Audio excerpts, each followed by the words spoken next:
Hernán Cortés, el conquistador de México. Con un puñado de españoles y un numeroso ejército de indígenas enemigos de los mexicas, sometió al gran imperio de Moctezuma. Ningún otro conquistador consiguió tanto para el reino de España. Ningún otro obtuvo de su rey tanto desprecio. Cambió el destino de un imperio y mestizó dos mundos con audacia, estrategia y violencia. Y todo ello le valió la admiración y el odio de millones de personas. Pero detrás de la imagen interesada de héroe o villano, existió un hombre singular, un hombre con una vida llena de luces y sombras.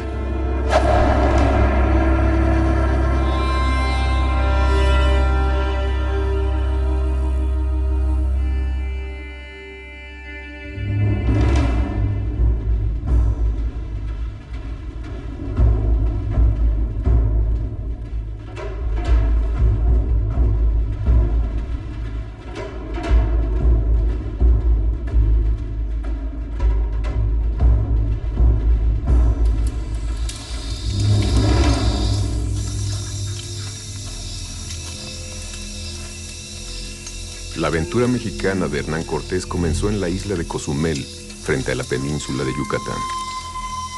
Fue la primera escala en su viaje que culminaría en la Ciudad de México, de la que habían hablado las expediciones de Hernández de Córdoba y la de Grijalva, expediciones mandadas por el gobernador de Cuba, Diego Velázquez, tiempo atrás.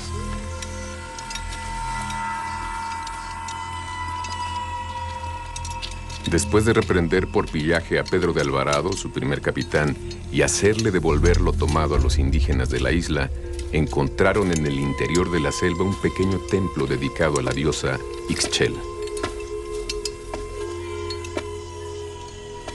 La fe cristiana fue uno de los argumentos que sirvieron para la conquista de Cortés. En aquella época Dios marcaba la vida de todos los europeos de forma indiscutible. Los dioses indígenas y los sacrificios de sangre que les ofrecían horrorizaron a los españoles, a pesar de que en Europa, por una simple sospecha, podían torturarte durante días y quemarte en la hoguera en nombre de Dios. Pedro, limpia de este lugar. Los ídolos paganos debían suplantarse por la cruz de Cristo.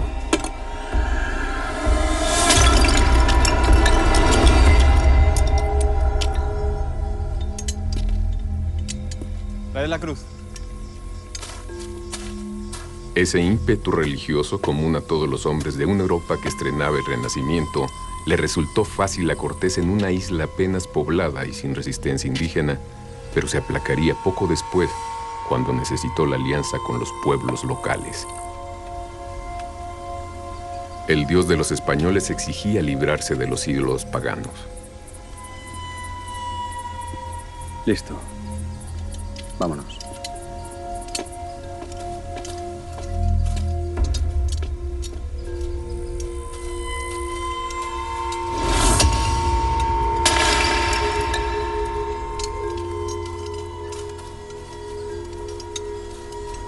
Pero también de este lado del océano otros dioses, igualmente imperativos, marcaban el destino de los hombres y pedían venganza por los ultrajes.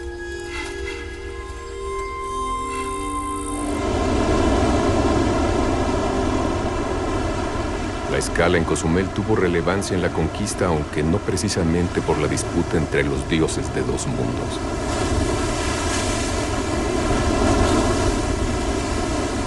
Cortés se enteró de que en las selvas de Yucatán, frente a Cozumel, había dos náufragos españoles prisioneros de los mayas. Además de rescatarlos, celebraba encontrar españoles que supieran la lengua indígena, por lo que mandó a buscarlos.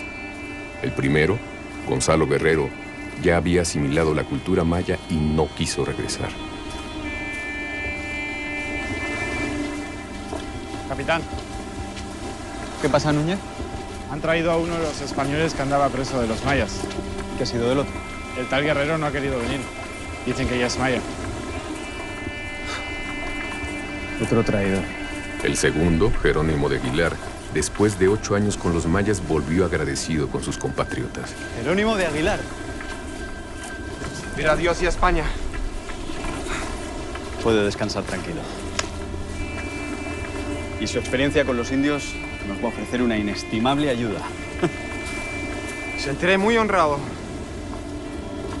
Jerónimo de Aguilar le permitía a Cortés entenderse con los mayas.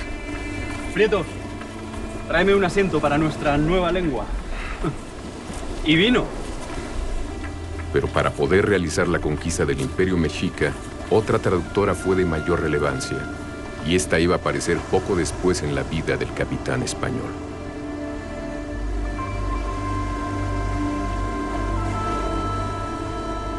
La expedición continuó costeando hacia el oeste siguiendo la ruta de las expediciones de Hernández de Córdoba y Grijalva hasta detenerse en la desembocadura del río Tabasco, al que Grijalva había bautizado con su nombre.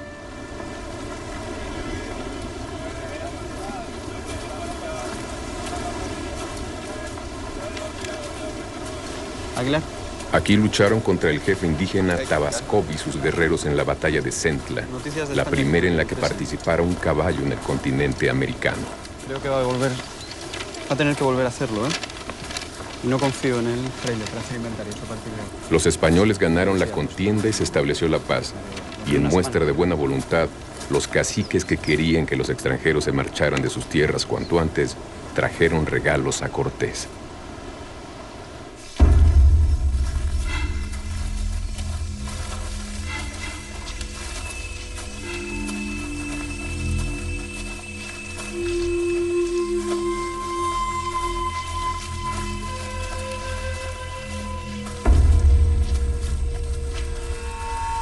Para aquellos españoles el único regalo con verdadero valor era el oro.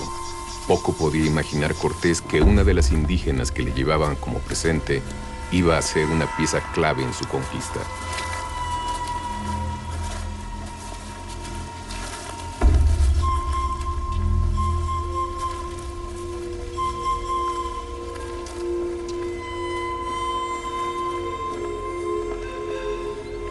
Después de un sahumerio ritual para purificar el encuentro, el cacique local se presentó al español. Kikitankinesh, Yetel, Katasikesh. Katasikesh, Beishanma, Ashantalesh-Waye. Tasitesh, Yetel, U Hajikaol. Cortés no entendía el maya, pero Aguilar le hacía de intérprete. Quiere enseñar la paz, capitán. Aunque parece que tiene mucha prisa porque nos vayamos a su tierra. ¿Traen oro? No lo creo. Los regalos son las mujeres.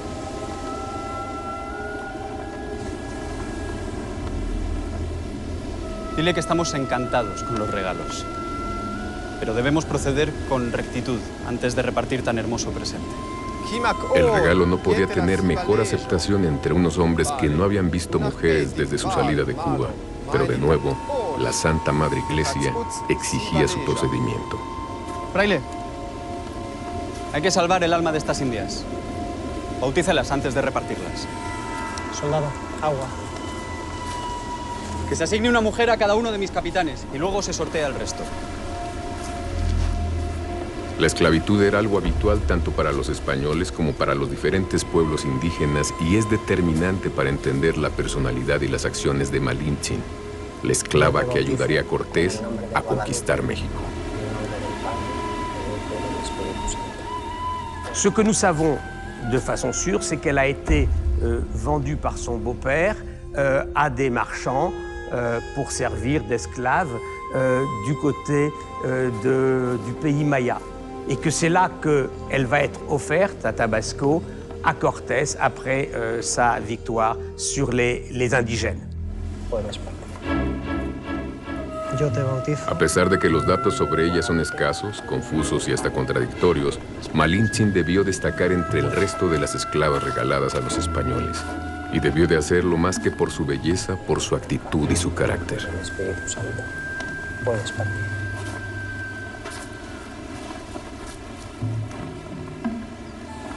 Yo te bautizo con el nombre de Marina, en el nombre del Padre, del Hijo y del Espíritu Santo. Malintzin fue bautizada con el nombre de Marina y entre ella y Cortés surgió una atracción casi inmediata por el carácter inteligente y decidido del indígena. Yo te bautizo en el nombre de María. Pero el valor estratégico de aquella mujer singular no lo iba a descubrir el conquistador hasta su siguiente escala en San Juan de Ulúa.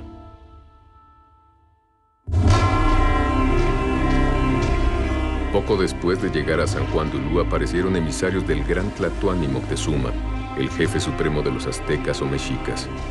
Moctezuma, que era un hombre religioso, albergaba dudas sobre la posible divinidad de los recién llegados. Cabía la posibilidad de que Cortés fuera el mítico Quetzalcóatl que regresaba de su exilio. Cuando Cortés llega a las costas del hoy Veracruz, Moctezuma obviamente es avisado de esto. Se apesadumbra porque hay ciertos mitos que relatan del retorno de Quetzalcóatl, etc. Pero yo siempre he pensado que quizá en un principio pudo creer Moctezuma que se trataba quizá de Quetzalcóatl, pero a los 10 minutos creo que ya no pensaba igual.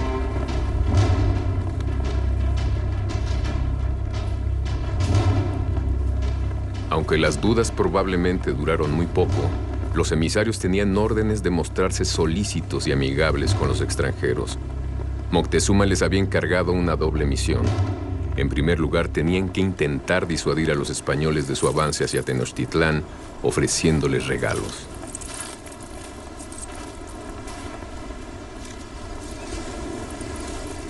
Fue en estos encuentros cuando Cortés descubrió el valor estratégico de Malintzin.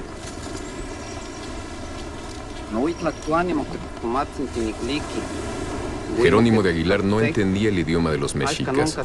No había forma de comunicarse con ellos hasta que descubrieron que Malintzin hablaba tanto náhuatl como maya.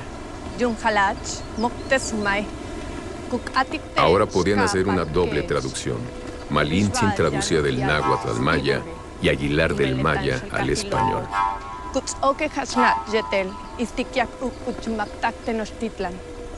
El Tlatoani Moctezuma les pide que detengan aquí su paso. No hay nada más de interés para los extranjeros en su reino, y es un largo y penoso camino hasta Tenochtitlán.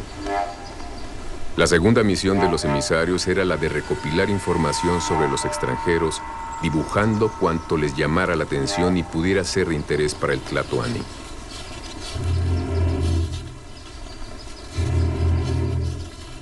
El error de Moctezuma fue creer que los regalos frenarían a los españoles. Agradéceles tanta generosidad. Especialmente aquellos realizados con el objeto más codiciado en Europa, el oro. Pero diles que seguiremos adelante. Ka hol pope, hachkima kuyol. Vale. Chen kuchin holtik kuyal macht an, kichkelem yum.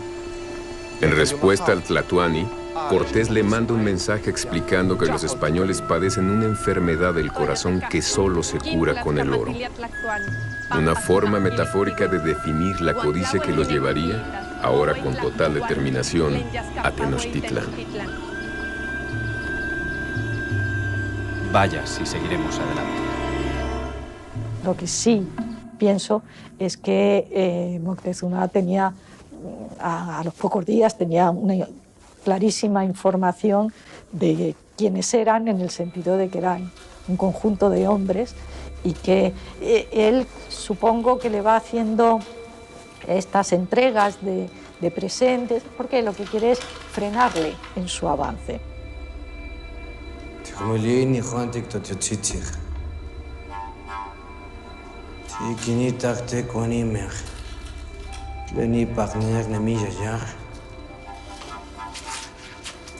Ashkanah monismati weit tlactoan, Ashkanah monismati intlayehuanti teteotzitzi, Mahatza iyolcame, huehueyi, iguanquemantica quintiki catepot. No, ya te bolitzer. ¿Sí quién me actiser? Kistoa quien mixtisque seki pan mayabe guani. Mahatza maak monismati. Dame el agua. ¿Qué quieres hacer?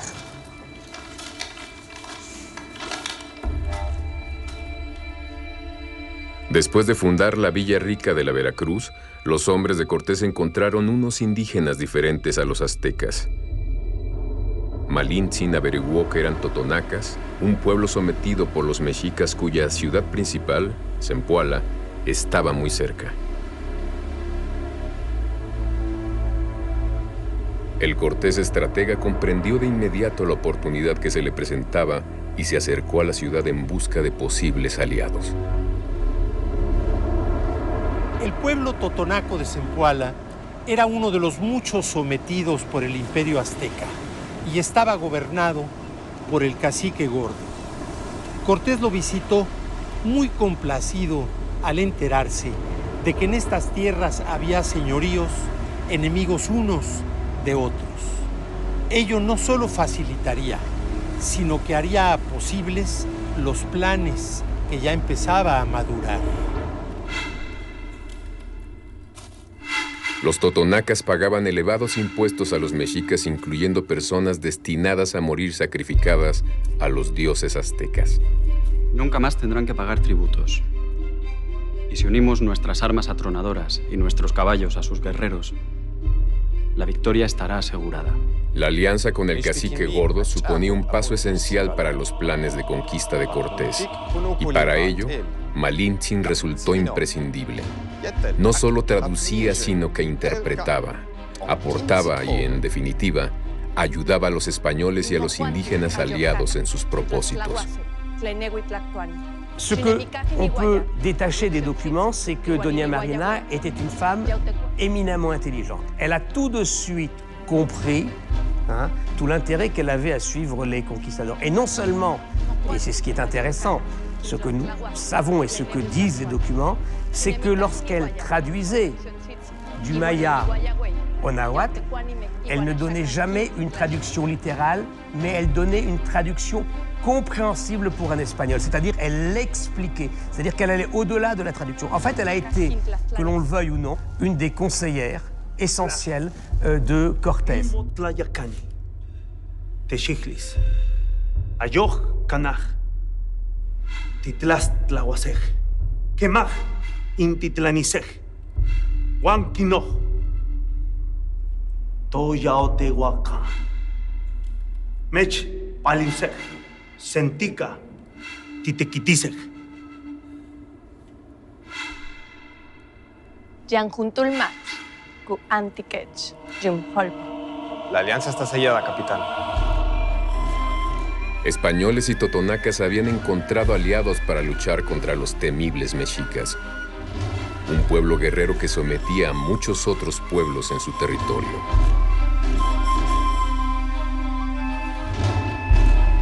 Muchos de los pueblos que estaban alrededor de los mexicas ya no toleraban más esta imposición y la violencia con la que eran tratados. Recuerdan que los mexicas les hacían la guerra para capturar prisioneros vivos para los sacrificios.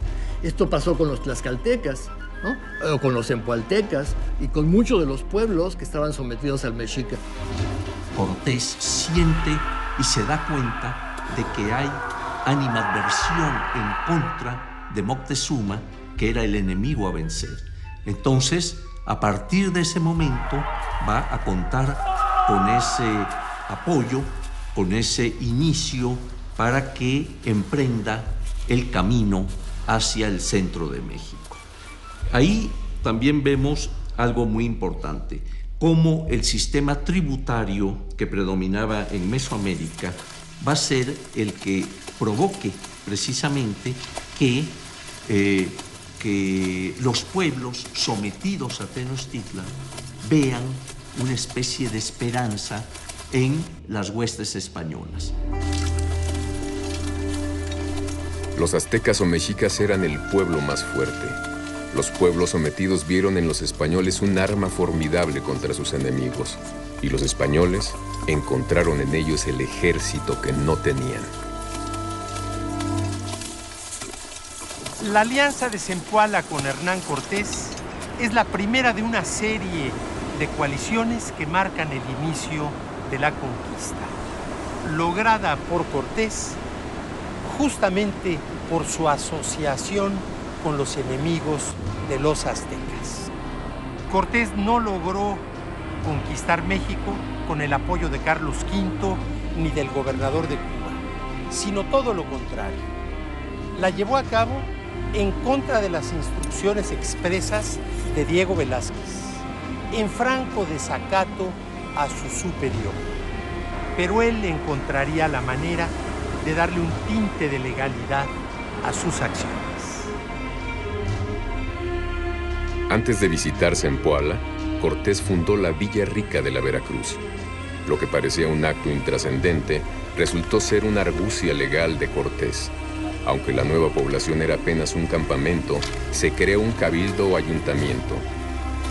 Casi 2 meses después, tras reubicar Veracruz algo más al norte, Cortés consiguió que nombraran a sus amigos en los nuevos cargos oficiales. Y estos le presentaron casi de inmediato un documento en el que le nombraban capitán y justicia mayor de Veracruz. Está hecho. Está hecho. A partir de ese momento solo debería rendir cuentas al rey y tendría autoridad legal en todas las tierras que conquistara.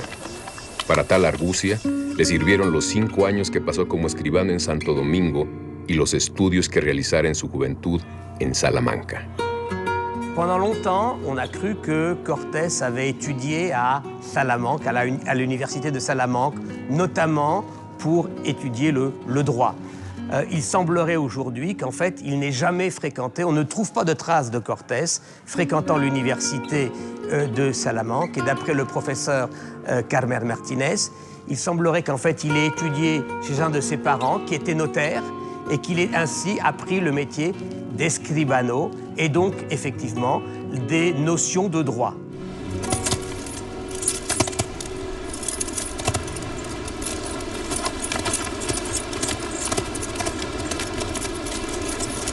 La fundación de la Villa Rica de la Veracruz, la creación de su cabildo y el nombramiento de sus autoridades se produjeron como respuesta a las noticias que llegaron de España. Mensaje de España.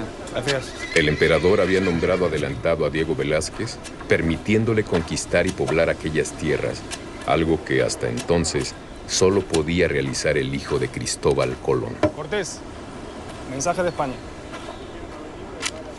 Gracias. Para Cortés la noticia fue terrible. Aquel nombramiento quitaba legitimidad a su empresa y lo convertía en un proscrito.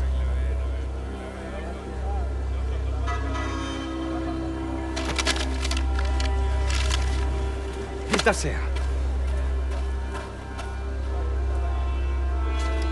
Para reconducir la situación, el conquistador hizo zarpar un barco rumbo a España cargado con un impresionante tesoro y con documentos que había redactado, haciendo uso de su conocimiento en leyes, donde explicaba sus acciones bajo un estudiado marco legal. El envío sirvió a sus propósitos y obtuvo el beneplácito de Carlos V, pero las noticias llegadas de España iban a traer consecuencias entre los suyos.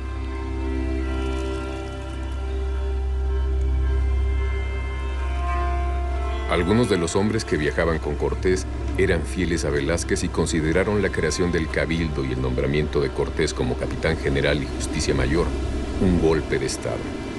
Un grupo de aquellos seguidores del gobernador de Cuba decidió desertar e intentar regresar con Velázquez, pero uno de ellos, arrepentido, le contó el plan a Cortés. Y en aquella época brutal y peligrosa, la traición era algo que no admitía contemplaciones.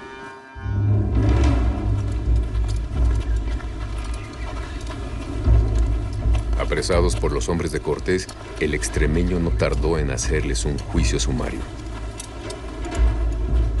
Los cabecillas Pedro Escudero y Diego Cermeño fueron ahorcados de inmediato. A los marineros implicados les dieron 200 azotes. Soltad al fraile.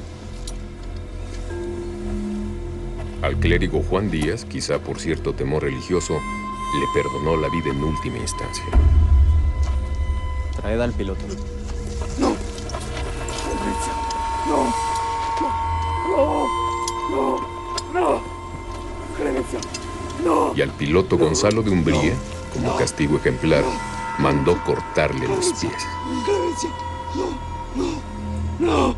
No. No. No. No.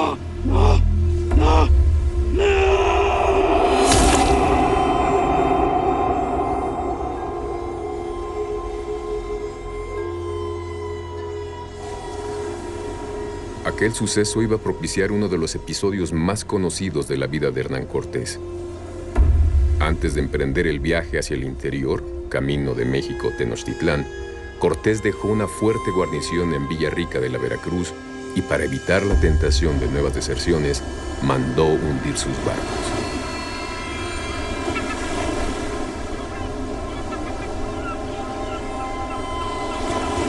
Aunque muchas veces se dice equivocadamente que quemó sus naves, lo que hizo el capitán extremeño fue barrenarlas, hundirlas cerca de la orilla.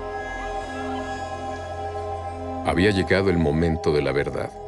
Cortés emprendió el camino hacia la capital del Imperio Mexica al mando de 300 o 400 españoles y entre 200 y 1500 indígenas, según el cronista que lo relate. Así se internan en el territorio de los tlaxcaltecas, un pueblo libre pero extorsionado por los mexicas que juega hábilmente a medir las fuerzas de los que creen aliados de sus enemigos. Entran en combate con ellos intentando vencerlos y al no conseguirlo, se rinden y envían emisarios a Cortés, quien consideró que en realidad eran espías.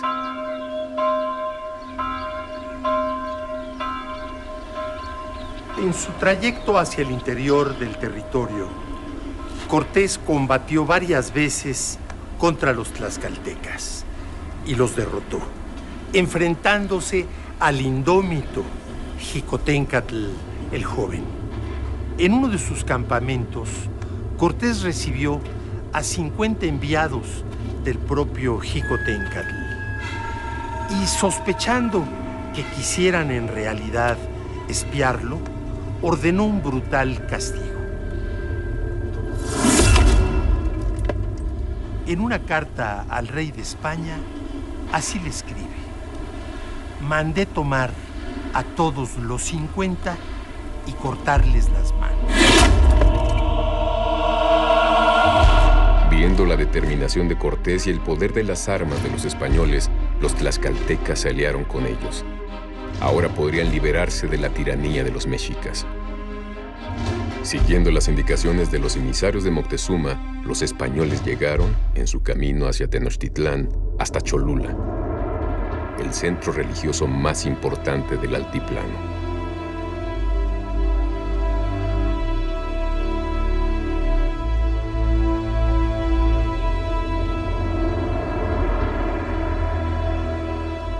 Las casi 300 iglesias que hoy se levantan en la ciudad señalan el lugar donde los españoles encontraron templos indígenas.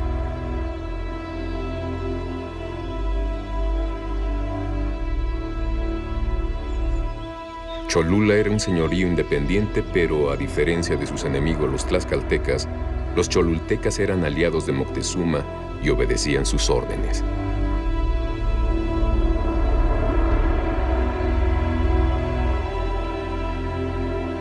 Según Bernal Díaz del Castillo, el Tlatoani había ordenado matar o apresar a los españoles preparándoles una trampa de la que no podrían escapar. Pero según Bernal, a través de una vieja cholulteca, Malintzin se enteró del plan. Hernando. ¿Qué nuevas traes, Marina? Tuyala, Zikbalnajen, Yetel Juntul. En las afueras de la ciudad habían escondido trampas con estacas afiladas para matar a los caballos. Dice que la anciana le ha dicho que corremos peligro. ¿Qué te contó?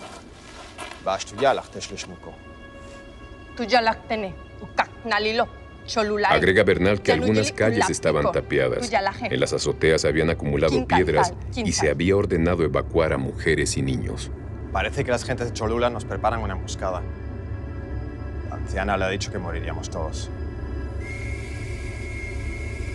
Dispuesto a dar un ejemplo que demostrara su fuerza y evitara nuevas emboscadas, Cortés convocó a conversar a los guerreros y principales cholultecas en unos patios donde, a una señal, entrarían sus tropas. Los españoles entraron a caballo arrasando a los convocados. Miles de tlaxcaltecas dispuestos a vengarse de años de opresión de los mexicas y sus aliados se unieron a los españoles. La matanza fue brutal entre las gentes de Cholula. Ya fuera real la trampa que les habían preparado o no, en la biografía de Cortés quedaron escritas algunas de sus páginas más oscuras y sangrientas. Ya nada podía evitar que los españoles llegaran a Tenochtitlán. Pero lo que encontraron al ascender, el ahora conocido como Paso de Cortés, superaba con mucho sus expectativas.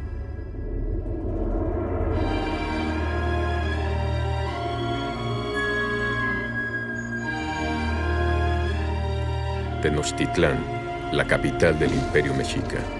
Una ciudad que haría palidecer de envidia a muchas capitales europeas. Una joya en mitad del lago de Texcoco.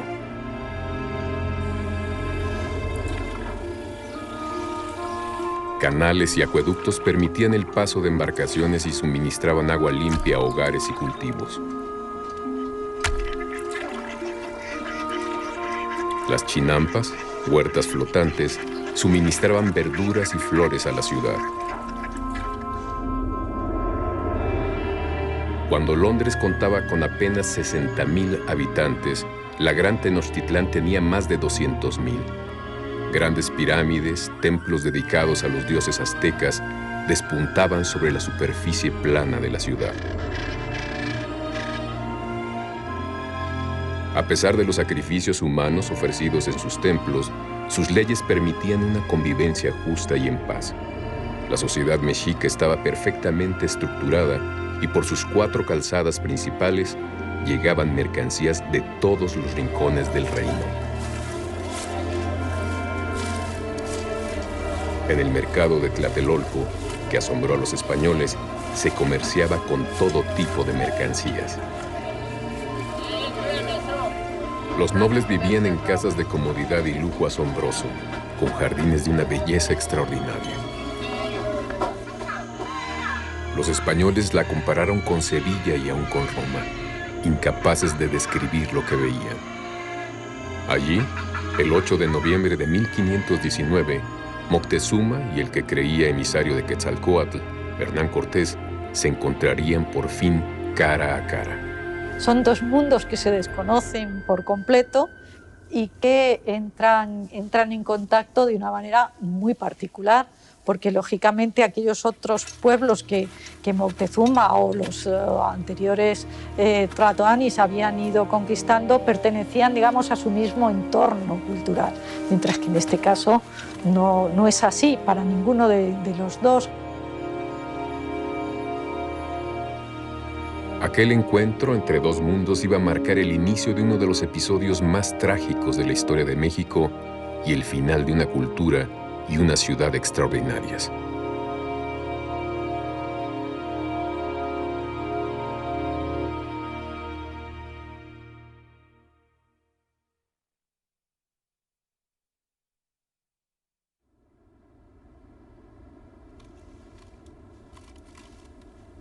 Cortés y sus hombres fueron alojados en el palacio de Axayácatl, a un lado del Templo Mayor.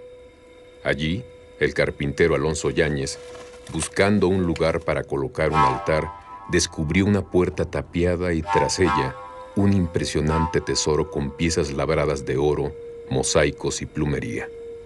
Días después, cuando tuvieron la mínima excusa, los españoles, ajenos al arte y la belleza de las joyas, fundieron las piezas de oro y las convirtieron en toscos lingotes fáciles de transportar. Este acto despreciable tuvo su castigo. Durante la trágica Noche Triste, los españoles huyeron con los lingotes sujetos a la cintura, lo que los hizo más lentos, pesados y torpes. Muchos, faltos de agilidad por el peso, murieron a manos de los mexicas. A otros, caídos en las aguas del lago Texcoco, el oro los lastró hasta el fondo ahogándolos. El tesoro robado se cobró así un terrible tributo.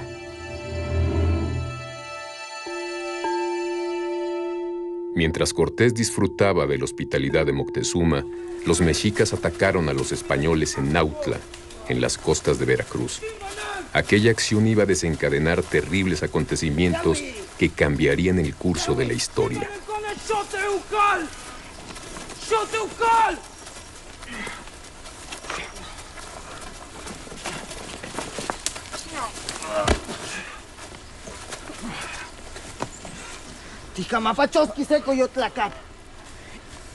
Ashkanato tioxi. Esquiza. Y kamakiawi tikamikia kesto wansinga. Shikitana. Iniguanti tlakame. Mashaka kimikti.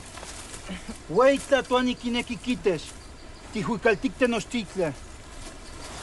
Xiquihlicaj. Si para Moctezuma en un principio hubo dudas acerca de que Cortés fuera el enviado de Quetzalcóatl, para Cuauhpopoca, el señor de Nautla y súbdito de Moctezuma, un prisionero herido podía demostrar la naturaleza humana de los españoles. Miki, que guan. Yawi. Argüello, el soldado prisionero, murió antes de llegar a Tenochtitlán por sus terribles heridas. Cuauhpopoca mandó entonces que le cortaran la cabeza.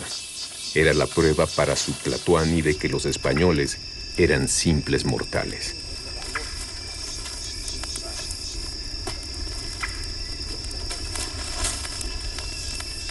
Shimawala ni kan Cuauhpopoca, sí. Shimawala ni kan. Xiquihlicaj. Hueita tuani inihuantic tlaik yuila. Kimik. Iguanica ni mantla mantitlek ni mantanilis. Quitas. Yawi.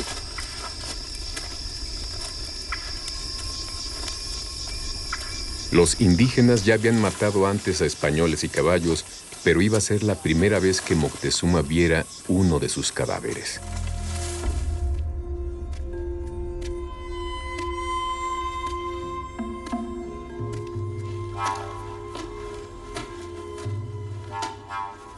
Huitlatuani, nismisilis tlenkis tihki, Cuauhpopoca tlenkis lisque.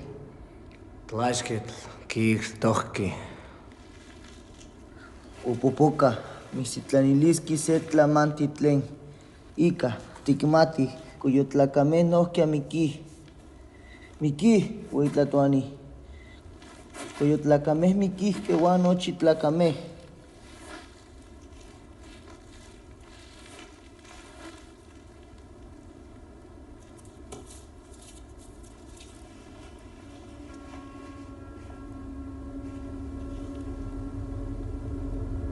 ¡Sigue! ¡Igual si juega no patlamangli! ¡Tlen magmaoir! Aquella cabeza le demostraba que los españoles eran mortales. Pero conociendo a su huésped, también vaticinaba que la reacción de Cortés no se haría esperar y, desde luego, no sería tibia. Cortés. ¿Qué nuevas traes, Guzmán? Malas noticias, capitán. Los indígenas se sublevaron en Nautla, a 2 días de camino de Villarrica. ¿Cuándo? ¿Qué demonios ha pasado? Se han sublevado cerca de Nautla. Han caído hombres y caballos. Que se sepa, Juan de Escalante y otros 6, incluyendo a Argüello, que se lo llevaron prisionero. ¡Maldita suerte! La muerte de cualquiera de ellos, hombres o caballos, nos hace vulnerables a los ojos de los mexicas. ¿Se sabe si seguían órdenes de Moctezuma? Nadie sabe nada. Intentamos sofocar la rebelión. En Villarrica se temen lo peor. El jefe se llama Cuauhpopoca, pero no sabemos si recibe órdenes o actúa por su propia voluntad. Está bien, Guzmán. Es todo. Un momento, Guzmán. Sí, capitán. Y que los hombres tomen preso a Moctezuma. Pero, Guzmán, no quiero sangre. Sí, capitán. Cortés tensaba la cuerda de la que dependían sus vidas. Eran apenas 300 españoles en Tenochtitlán frente a decenas de millares de mexicas, y acababa de mandar apresar al más poderoso e intocable de ellos. Moctezuma negó ser el autor intelectual de la muerte de varios españoles en Nautla, cerca de Veracruz. No obstante, Cortés, en un acto de gran osadía, lo apresó y lo mudó al lugar donde el propio Cortés se hospedaba. Moctezuma mandó a prender a Cuauhpopoca y 3 de sus capitanes, responsables directos de aquellas muertes de Nautla. Y Cortés dispuso quemarlos vivos en la hoguera aquí en el centro de Tenochtitlán. Durante la ejecución, Moctezuma permaneció con grilletes, que a su término el propio Cortés le quitó. Con 300 españoles y unos pocos miles de aliados indígenas, Cortés estaba en una situación muy comprometida en Tenochtitlán. Aunque hay discrepancia entre los cronistas y las fuentes indígenas sobre cuándo se tomó prisionero a Moctezuma, lo cierto es que al hacerlo, Cortés consiguió un rehén que abortaba cualquier ataque de los mexicas. Para Moctezuma, la prisión laxa a la que lo sometieron era algo traumático, pero las cadenas eran una ofensa inaceptable. Quitadle los grilletes.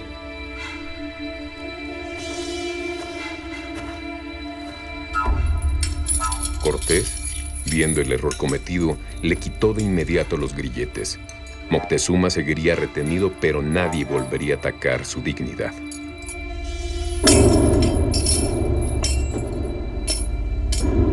¿Cómo consiguen abastecer de alimento a tantas personas? Jung hol pop, acá tuyo helt. Dispina, céntiques. Durante los meses siguientes, Cortés y Moctezuma estrecharon su relación. El tlatoani seguía prisionero, pero con la ayuda de Malintzin, parece que el español consiguió cierta relación con él. C'est probablement elle qui a un rôle fondamental lors de la découverte du piège de Cholula. C'est elle également qui convainc Cortés de prendre un certain nombre de mesures et surtout qui obtient de Moctezuma de suivre Cortés lorsque celui-ci l'arrête sans résistance en disant, et c'est Bernalias qui le rapporte, qu'il risquait sinon d'être tué par les Espagnols. El papel clave de Malintzin en la conquista le valió, siglos después, el desprecio de la sociedad mexicana y aún hoy, muchos la consideran una traidora. Es un poco difícil hablar de traición en un México que no era México, ¿no? Es decir, estamos ante una multitud de pueblos, de lenguas, de costumbres, dominados en una buena parte por los mexicas, ¿no? Un pueblo guerrero, impositivo, y al que la mayor parte de los pueblos indígenas odiaban, ¿no? Porque eran los conquistadores, los mexicas los verdaderos conquistadores. La Malinche es un personaje controvertido. Es un personaje que no era mexica, ella era de otros pueblos mesoamericanos que estaban ante el peligro de que el mexica los fuera a conquistar y hacerlos sus tributarios. Y por lo tanto, ella en un momento dado da un apoyo invaluable a Cortés, sirviéndole, como dicen en las crónicas, de lengua, es decir, de traductora, ¿verdad?, del náhuatl maya y Jerónimo de Aguilar, del maya al español.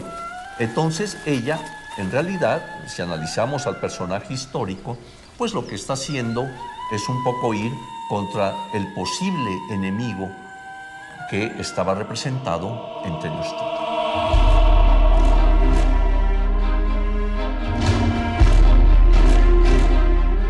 Mientras Cortés permanecía en Tenochtitlán, Diego Velázquez, gobernador de Cuba, mandó a Pánfilo de Narváez al mando de una armada para apresar a Cortés. Entretanto, Cortés se enfrentaba a una difícil disyuntiva. Si salía al encuentro de Narváez, dejaba a sus hombres en una situación terriblemente comprometida. Sabía que Moctezuma acabaría con sus hombres en cuanto dejara Tenochtitlán. Narváez, por su parte, traía 800 hombres con caballos y artillería. Si llegaba a Tenochtitlán, él y los suyos estarían perdidos. No le quedaba otra alternativa que salir a su encuentro.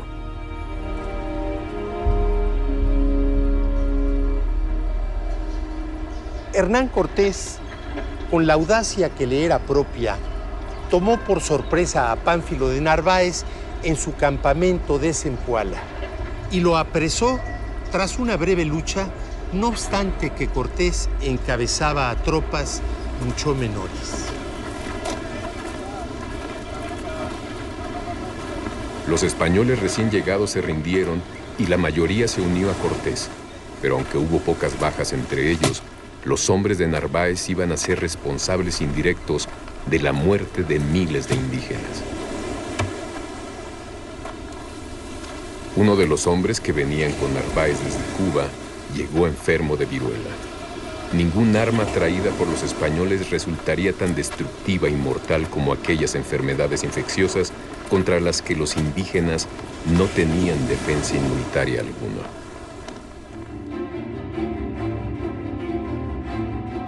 Mientras Cortés estaba en Veracruz, en Tenochtitlán se produjo una terrible tragedia. Pedro de Alvarado concedió permiso a los mexicas para celebrar la fiesta anual en honor de Huitzilopochtli y Tezcatlipoca. Pero temiendo que fuera el inicio de una sublevación, los españoles y sus aliados tlaxcaltecas cargaron contra ellos cuando estaban reunidos en el Templo Mayor. Alrededor de 600 nobles, señores y capitanes mexicas, desarmados y adornados para la fiesta religiosa, fueron masacrados sin piedad en una espantosa matanza.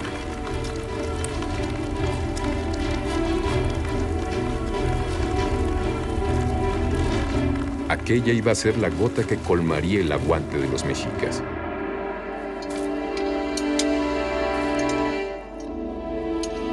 Cuando el 24 de junio Cortés llegó a Tenochtitlán, los mexicas incendiaban, mataban y atacaban allí donde había un español. Y lo que es peor, Moctezuma, su rehén principal, el seguro con el que se mantenían vivos en la ciudad, había muerto. Según Bernal Díaz del Castillo, Alvarado había sacado al Tlatoani para que calmara a los suyos intentando sofocar la rebelión mexica. Pero los mexicas estaban hartos de un rey al que consideraban pusilánime, un sometido a los extranjeros invasores. Cuando Moctezuma se asomó a hablar a su pueblo, recibió 3 pedradas, una de las cuales le causaría la muerte 3 días después. Cortés estaba desolado. Nada lo salvaría ahora de la ira de los mexicas. Hay un hecho importante y es el de la muerte de Moctezuma, que los españoles lo achacan a los indígenas y los indígenas a los españoles. Yo creo, sobre el particular, que Moctezuma, en ese momento en que ya va a ocurrir su muerte, ya no era necesario que lo tuvieran prisionero en el palacio de Axayácatl. Es decir, ya había sido destituido. Ya los mexicas habían nombrado a otro gobernante, que era Huitláhuac. Por lo tanto, Moctezuma perdía importancia, más bien ya era un estorbo. Y por lo tanto, no dudaría que en plenos combates, en plena guerra, pues lo hayan eliminado los españoles. Viendo que los iban a matar, la noche del 30 de junio Cortés decide huir de Tenochtitlán por la ruta más corta hacia tierra. Cortés había entrado a México Tenochtitlan como huésped de Moctezuma y tuvo que salir huyendo en la que se conoce como Noche Triste, cuando los mexicas se levantaron ya hartos de lo que había hecho Pedro de Alvarado, la matanza del Templo Mayor, y Cortés, con sus aliados tlaxcaltecas y sus hombres, tuvo que salir de noche, huyendo. En mitad de una terrible tempestad, 8,000 hombres, 1,300 de los cuales eran españoles, comenzaron furtivamente la huida, pero una mujer dio la alarma y los mexicas cargaron contra ellos sedientos de venganza. Entre 150 y 1,170 españoles, según las fuentes, murieron aquella noche, y entre 2,000 y 8,000 tlaxcaltecas corrieron la misma suerte. Cortés encabezó entonces una huida desesperada.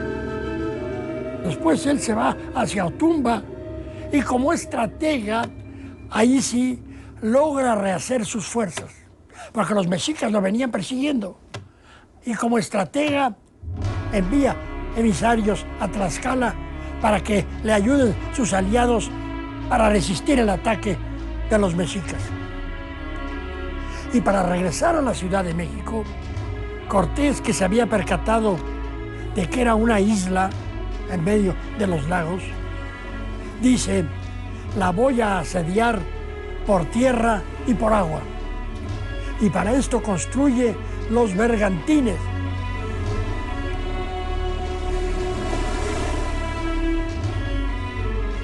En Tlaxcala decide fabricar las naves. Manda recuperar los aparejos de los barcos barrenados en Veracruz mientras de los bosques cercanos a Tlaxcala saca la madera necesaria.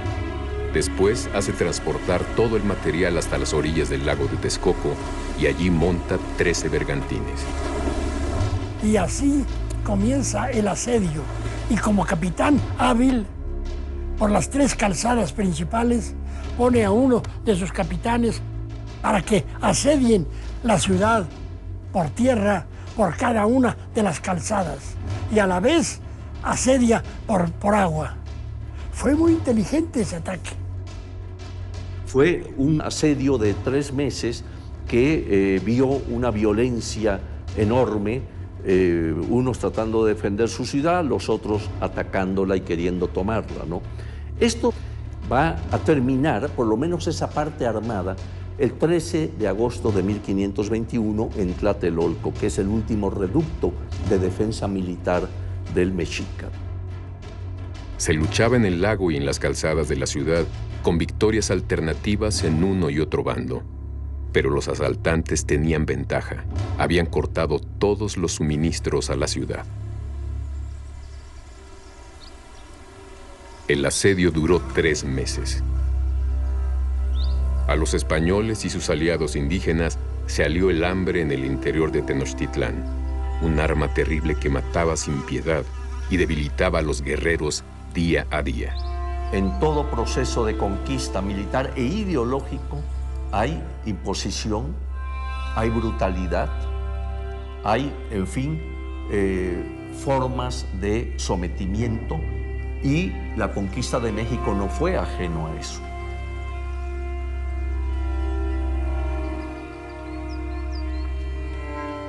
Los muertos se acumulaban en las calles donde la falta de agua y comida causaba más bajas que las armas enemigas, o al menos más que las convencionales.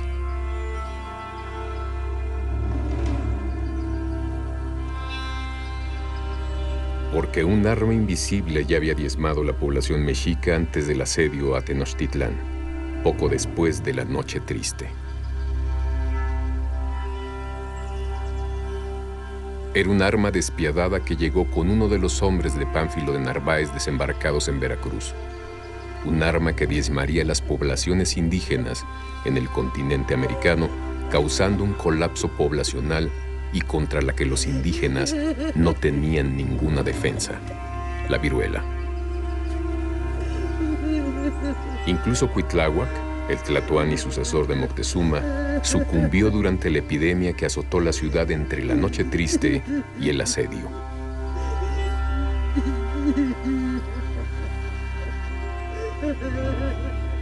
Tenochtitlán cayó después de una defensa heroica, vencida por los hombres, el hambre y la enfermedad. Era el inicio de una nueva era.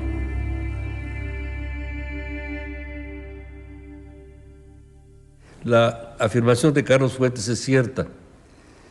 Las civilizaciones no chocan, las civilizaciones se funden unas a otras, se contagian, se enriquecen mutuamente.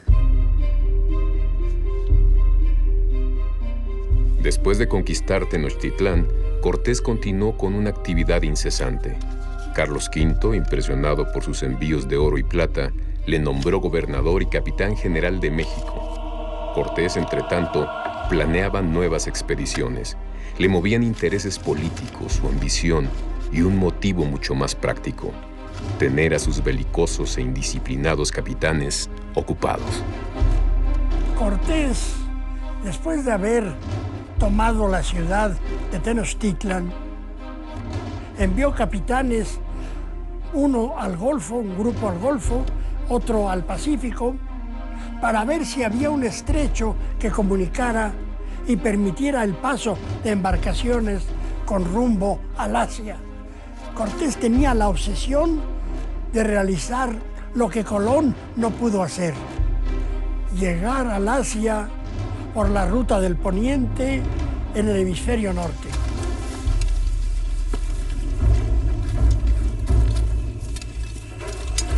Un año después de tomar la capital mexica, Cortés escribe al emperador su intención de hallar muchas islas ricas en especias, oro, perlas y piedras preciosas.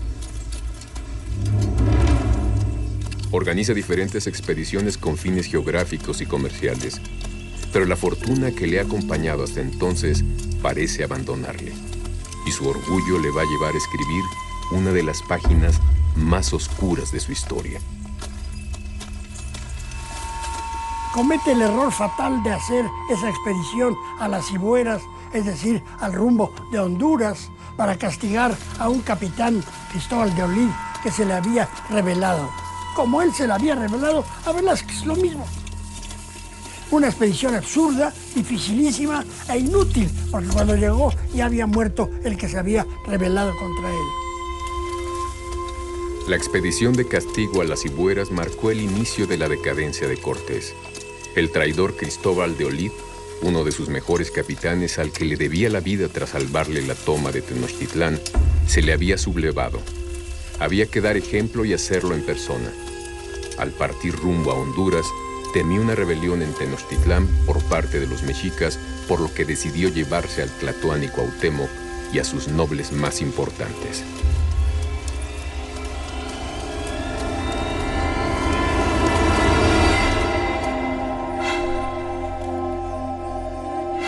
Durante la toma de Tenochtitlán, un nuevo Tlatoani había llegado al poder y tras la batalla final había sido apresado junto con algunos de los nobles mexicas.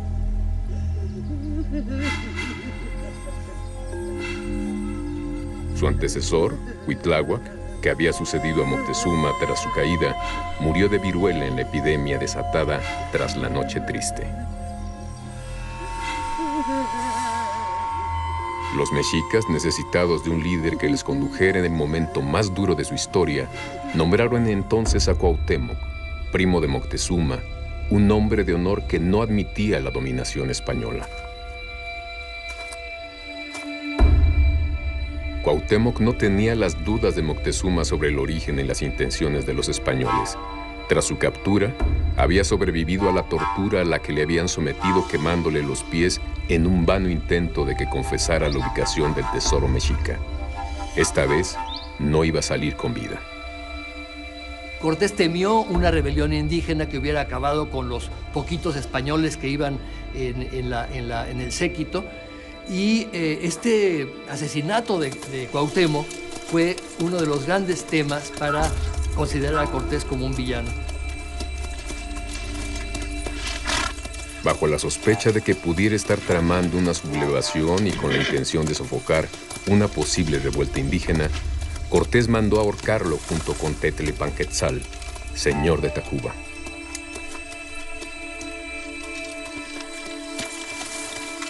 A partir de entonces, la suerte pareció abandonar a Cortés.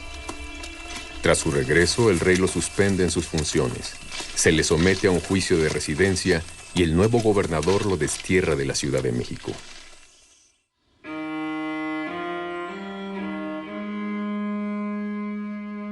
En 1528, Cortés regresa a España. Tiene que defender sus intereses ante el rey.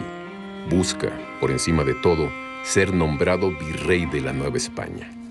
Hernán Cortés es una figura tan impactante entre los indígenas, tan reconocida, tan suya, de cierta manera, que darle el papel, el puesto de virrey, era correr a los ojos de la corona un riesgo significativo.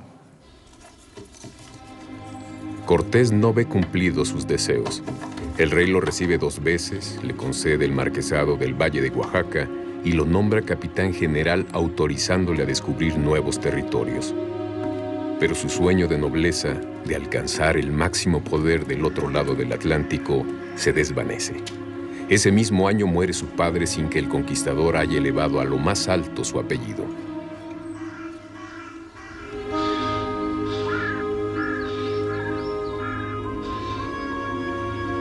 Hernán Cortés nació en el pueblo extremeño de Medellín. Pertenecía a una familia de hidalgos, es decir, al estrato más bajo de la nobleza. Eran, además, cristianos viejos, factor muy determinante en una época donde se valoraba sobremanera la pureza de sangre. Aunque sus padres no eran ricos, disfrutaban de una situación desahogada que les permitió poner un preceptor a su hijo para que le enseñara a montar a caballo y a manejar la espada.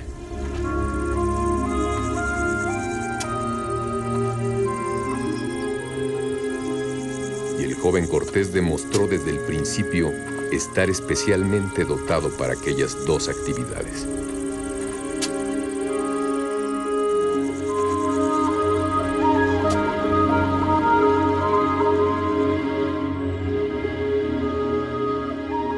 Ante la impotencia de no alcanzar el título que pretendía, el conquistador busca otras maneras de vincularse con la aristocracia y se casa con la hija del conde de Aguilar y sobrina del duque de Béjar, doña Juana Ramírez de Arellano y Zúñiga, la última de las 6 mujeres con las que tendría descendencia reconocida.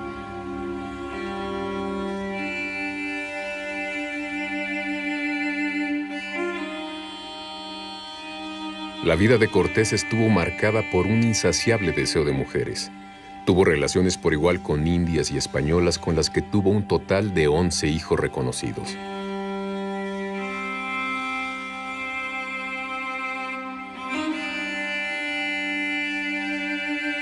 Con Malintzin tuvo a Martín, su segundo descendiente tras la hija que había tenido con su primera mujer, Catalina Pizarro, de quien se dijo que podría haber sido asesinada por Cortés cuando se reunió con él en la Ciudad de México tras la caída de Tenochtitlan. Entre sus hijos mestizos, Leonor Cortés y Moctezuma, nació de su unión con una hija del gran Tlatoani.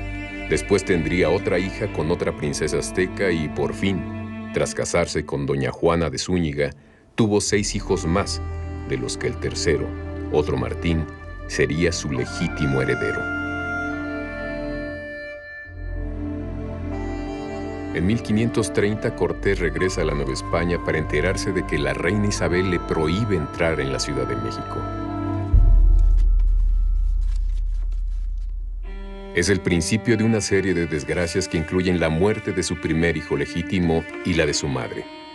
Pero a todo se sobrepone. Reconstruye sus negocios y finanzas y persiste en sus exploraciones geográficas en el Pacífico, en la última de las cuales, en 1535, se embarca. Su mujer, doña Juana de Zúñiga, estaba ya inquieta, dice, ¿qué le habrá pasado? Ya hace varios meses que se fue. Entonces mandan un barquito con un mensaje de ella. Señor mío, ya no porfiéis más con la fortuna. Ya vuestra fama corre por el ancho mundo. Regresad. Ya no porfiéis más con la fortuna.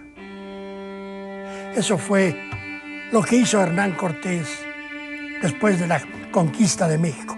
Estuvo porfiando con la fortuna. Con un juicio de residencia abierto, enemistado a muerte con el virrey Antonio de Mendoza, sin poder entrar en la capital del imperio que había conquistado con tanto esfuerzo, y después de promover y costear viajes por el Pacífico, Cortés volvió a España buscando la justicia que creía merecer del emperador Carlos V. Poco podía imaginar que nunca volvería en vida a México.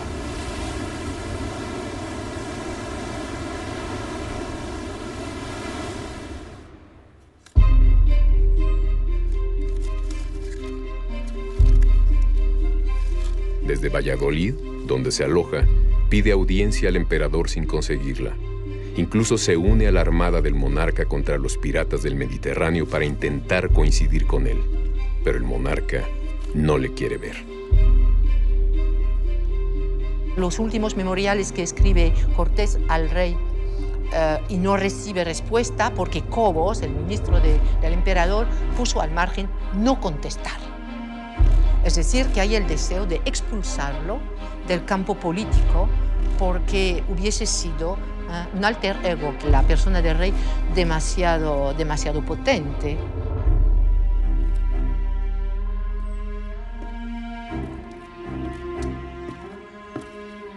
Señor, adelante.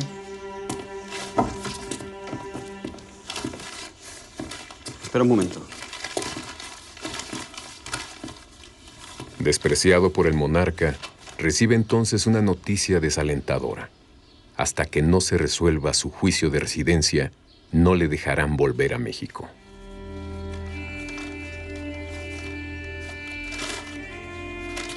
¿No hay respuesta? No. No hay respuesta.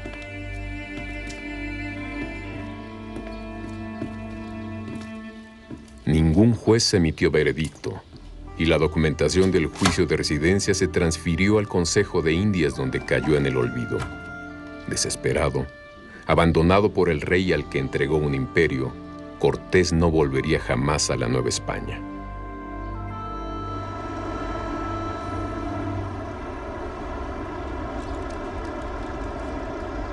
Buscando la tranquilidad, se aloja en casa de un amigo en Castilleja de la Cuesta, a las afueras de Sevilla. Allí, olvidado por el emperador al que tanto había dado, redacta testamento notándose ya al final del camino. Es un hombre vencido y agotado.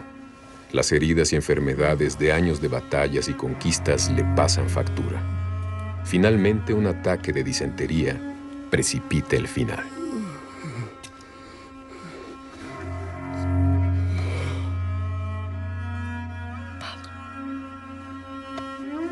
El 2 de diciembre de 1547, rodeado de representantes de la iglesia a la que siguió y de su hijo Martín, el mayorazgo, Hernán Cortés muere.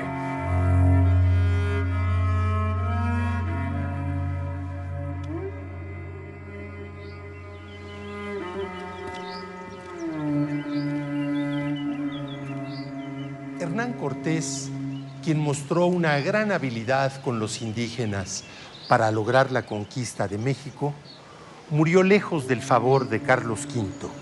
Su vida fue un constante peregrinaje que no concluyó con su muerte.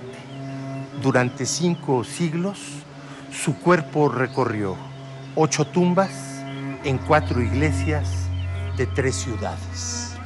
Finalmente, yace aquí prácticamente desapercibido. Como si su espíritu inquieto lo acompañara después de muerto, el cadáver de Cortés fue exhumado repetidas veces viajando de una iglesia a otra, atravesando el océano hasta llegar a la tierra en la que quería que reposaran sus huesos, la Ciudad de México.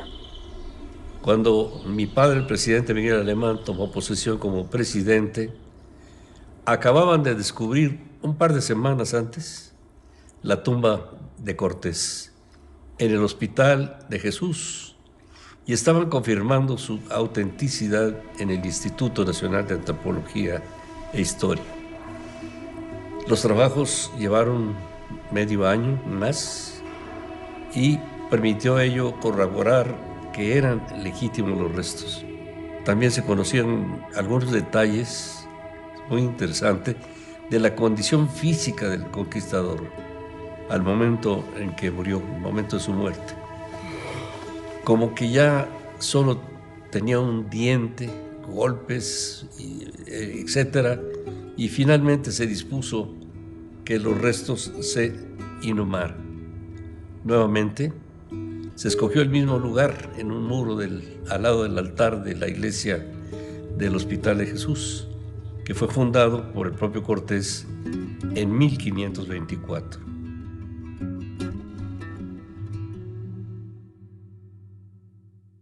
Octavio Paz tenía razón al afirmar que debemos ver a Hernán Cortés no como un personaje ahistórico, sino ubicarlo en el contexto de su época y de su papel como conquistador, con todos sus aspectos negativos, pero también reconociendo el hecho de que con él se inicia la nueva nacionalidad mexicana, mezcla de la raza mesoamericana y de los peninsulares españoles que llegaron a Veracruz en 1519.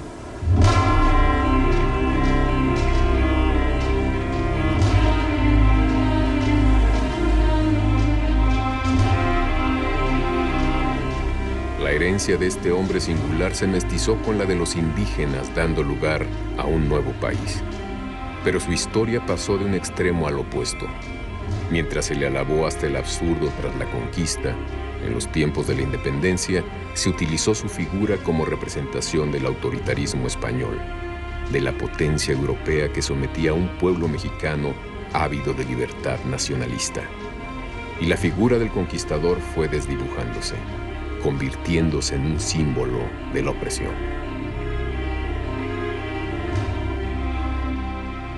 Incluso antes de morir, la historia ya había empezado a juzgar a Hernán Cortés. El juicio de residencia, la revisión de sus cartas de relación y los textos de los primeros cronistas comenzaron a crear a un personaje lleno de luces y sombras. Cortés trascendía de lo humano para convertirse en leyenda, en héroe, en villano. José Luis Martínez, que escribió la mejor biografía que hasta hoy hay de Hernán Cortés, dice que Cortés no fue héroe, porque no, un conquistador que agrede no puede ser héroe. Pero tampoco fue rufián, dice, no fue rufián, no era un pelado así cualquier agresivo, no, fue un hombre fuera de lo común. Quizá para entender al personaje, esa sea la clave. Entender que Cortés, por encima de su leyenda, fue un hombre con virtudes y defectos, un aventurero en busca de gloria, un empresario en busca de riquezas, un militar en busca de victorias, un hidalgo en busca de nobleza.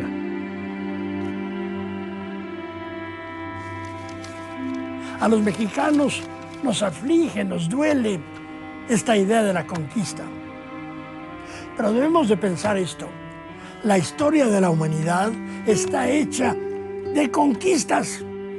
La historia de los pueblos hay que verla, hay que estudiarla, hay que analizarla y hay que aceptar cómo se dio esa historia. En una época violenta, entre dos mundos cuyas religiones se imponían con sangre y muerte, Cortés fue el hombre que sembraría la semilla de lo que hoy es México.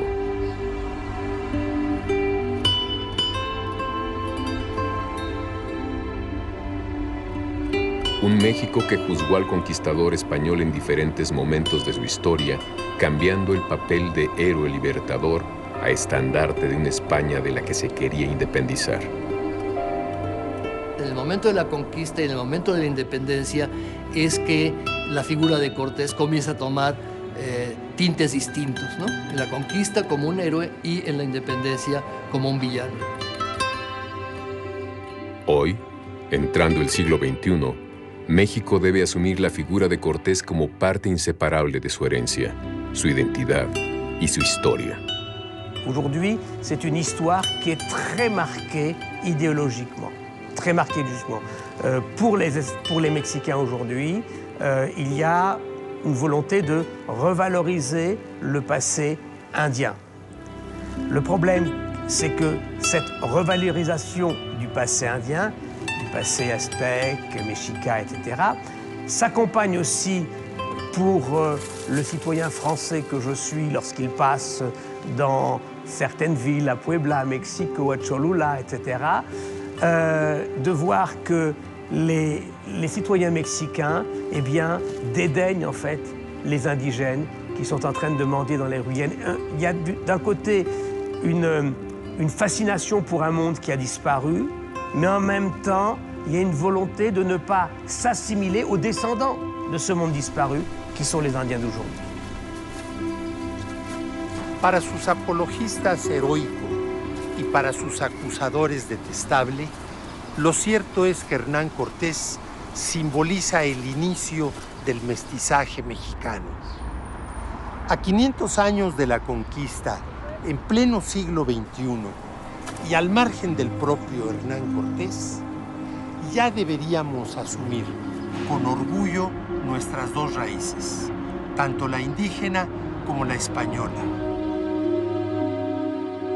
Al llegar el momento de su muerte, el Cortés heroico y el Cortés villano se unieron en un hombre consumido, un hombre con luces y sombras unido para siempre a la historia de México.